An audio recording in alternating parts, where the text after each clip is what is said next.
Are you wondering if Huawei Band 10 actually can measure SpO2 blood oxygen levels? Yep, I can confirm that this watch actually is able to do that. So if you want to measure it, simply we can go in our app, so press button over here, see one of the options over here is this SpO2 over here, and obviously you need to wear the watch.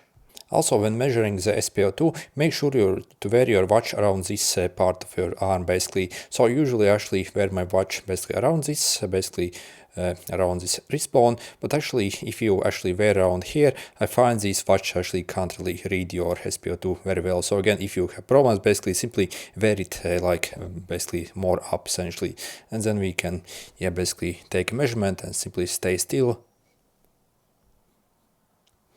So you see, we can actually measure it. By the way, when it comes to the accuracy, I have also compared the accuracy of this Huawei Band 10 versus Huawei Watch Fit 4, so the newest stuff essentially, which costs like 5 times more, and it's pretty much identical. Also, I have compared the accuracy versus Apple Watch, and again, the SpO2 sensor actually is like really decent on this watch. So yep, it's actually really decent. Anyway, good luck.